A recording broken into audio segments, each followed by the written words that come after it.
हमारा तो नहीं जा चलल जा लागत दादा हमरा के ना बोलई है एवं काका बम तो पंचरे हो गइल। ए भैया बम तू काहे पड़ुआइल बा? पुआरा खाने टाइट चलत तू त परवानिया ने परुआए लगला थोड़ी दूर का चलला रुआए लगला। चल हाथ गोर झरौरी राइट रह, चल हाथ गोर झरौरी राइट रह।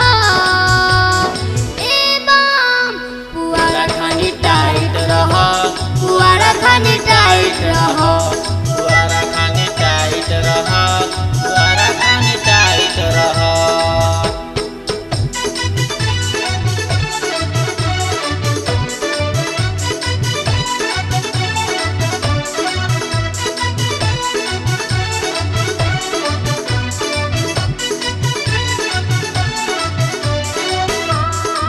ए परुआ बम पुआरा खानी टाइट रहा। रास्ता कठिन दूर देवघर नगरिया, सिर के दया से ना बुझाई डगरिया।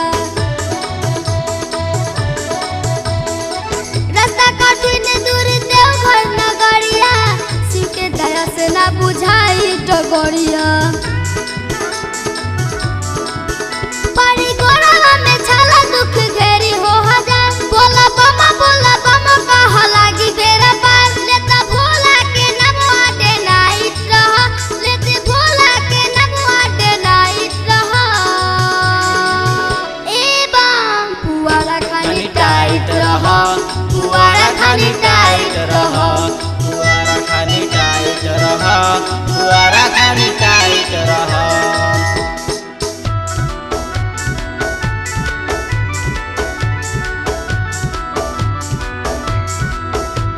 ए पंचबम पुआरा खान टाइट रह। हौ देख आलू बम आगे गई।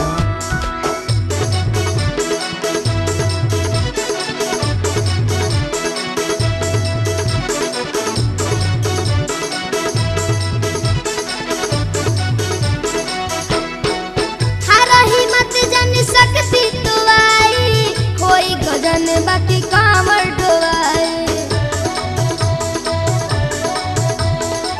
हारही मत जन सकती तू आई, कोई गजन बाकी कामर डोआई।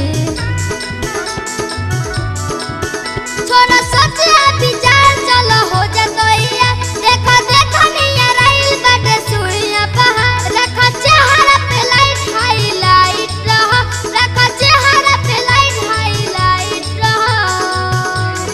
ए बम पुआरा खानी टाइट रह, पुआरा खाने टाइट रह, पुआरा खाने टाइट रह, पुआरा खाने टाइट रह।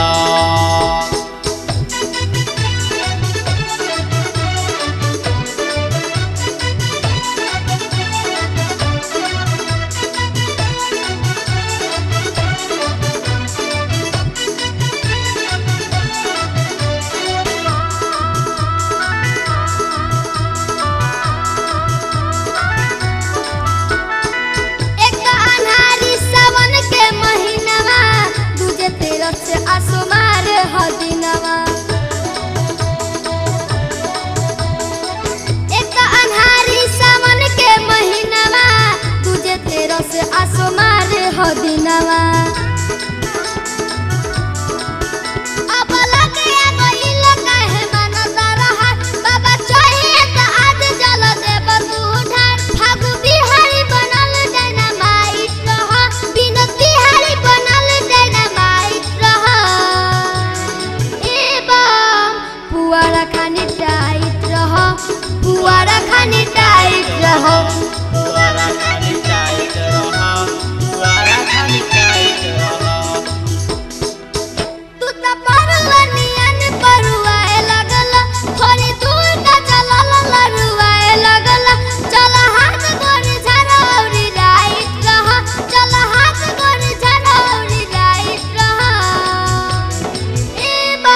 चल परुआइल रहबो।